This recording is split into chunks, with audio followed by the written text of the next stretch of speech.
سلام قدرمنو دوستانو، زه غواړم تاسو سره د ژوند د خپل ژوند ډېر ښه یادونه، خاطرې، د ماشومتوب خاطرې، د ځوانۍ خاطرې، د ژوند د شریک ژوند خاطرې، د یوازیتوب خاطرې، دا ټولې وخت په وخت تاسو سره شریکې کړم. په دې خاطرو کې به دنیا بل رنګ وي. څه شی چې حقیقت لري هغه به ووایم، بدون د کوم ایډیټ نه، بدون د کوم شی چې زه یا پکې اضافه کوم. څه شی چې دي هغه د خلکو خبره، هغه اصلي خاطرې، د حقیقت نه ډکې خاطرې تاسو سره شریکې کوم. تاسې واورئ او د یوې لیکوالې له ژوند نه خبر شئ چې په ژوند کې څه رقم خاطرې لري. هغه یادونه تل د ما سره دي او ما خوشحاله ساتي.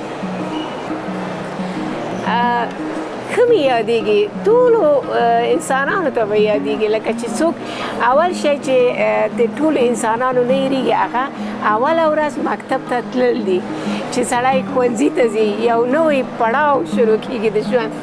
چې کله تللمه مکتب ته تلمه نو په کور کې راته ویلې په اوله ورځ چې مشرانو ټول راته ویلې، ولې د کور کې د ټولو زه کشره ومه، ماته ویلې چې جامې را واغوستلې ښایسته، پیسې یې م راکړې، بل یې م راکړې. وایي هلته چې لاړې ډېره احساساتي ومه.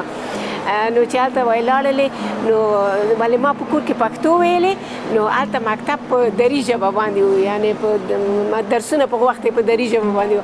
نو ماته ویلې وایي کله چې معلم ښوونکی هغه ته صف ته راننوځي ټولګي ته، نو تاسې وایي چې ولاړ سئ، او چې کله ستا نوم اخلي او د پلار نوم دې اخلي او ته ورته چې حاضر سئ.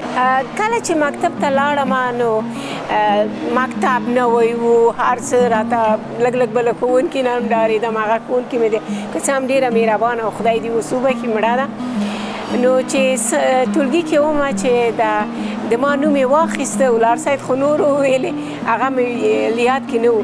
نو کله چې زما نوم واخیسته، د پلار نوم مې واخیسته، د دې په ځای چې زه ورته یم حاضر صاحب، ما وویلې ولاړ سید. هغه ټولو راپورې وخندل، ښوونکي هم راپورې وخندل. دا هغه خاطره وه چې ما له تاسو سره شریکه کړله. نو بله خاطره دا ده چې د ما ګاونډۍ چې هزارهګانو صفیه نومې دغه جلکۍ هر چېرته اوس خدای آباده لري، په روسیه کې فکر کوم ژوند کوي. نو هغه د ما سره همصنفي وه، ما هغه به له کوره یو ځای تللو. نو ښوونکي له موږ نه هلته خو په افغانستان کې معمول دی، په کور کې هم پوښتنه کوي چې ماشوم ته وایي چې ته به په راتلونکي کې څه شی کېږې. نو د هغې نه یې پوښتنه وکړله، وایي ته به په راتلونکي کې څه شي کېږې. هغې له زه ادیبه. دا د ادیبه کلمه ما ته لکه ډېره جالبه وه چې دا ادیبه څه ته وایي. نو په معنا یې نه پوهېدم. او ما ته چې ویلې وایي ته څه کېږې، ما ویلې زه انجینیره کېږم، زه د کورونو جوړولو انجینیره کېږم. نو بس ورسره نورې خبرې مې کړې چې زه به غټ غټ بلډینګونه جوړوم، دا کوم. هغې چې ویلې ادیبه، نو معلم یې ته خوند ورکړ، نو ویلې یو چکچک یې ورته وکړې. کله چې کور ته لاړم نو د مشر لالا نه مې پوښتنه وکړه، ما ویلې دا ادیبه څه شی دی.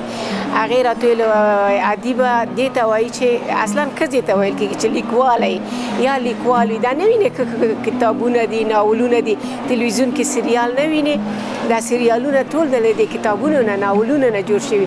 لیکوال وي، کیسې لیکي، شاعري کوي، دې ته ادیب وایي او ادیبه وایي. نو دا راته جالبه وه. نو اوس راسه قسمت ګوره، هغې واده کړی دی او دومره پوهېږم چې یو بدخشاني سره یې واده کړی دی، یو زوی لري لمر نومیږي، او هغه د ساختماني انجینیره ده، هغه بلډینګونه جوړوي. او زه راغلم ادیبه شوم، زه کیسې لیکم، زه ناولونه لیکم. دا هر څه قسمت. هغې غوښتل چې ادیبه شي، ما غوښتل چې انجینیره شم. بس خدای پاک ویلې چې نه، وږمې ته به ادیبه کېږې او هغه به انجینیره کېږي. دغه و د ما د ژوند لومړۍ خاطره.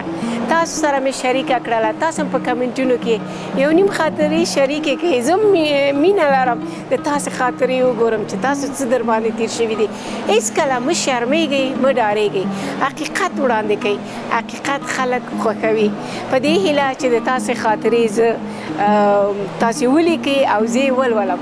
هر چېرته وئ خوشحاله آرامه اوسئ.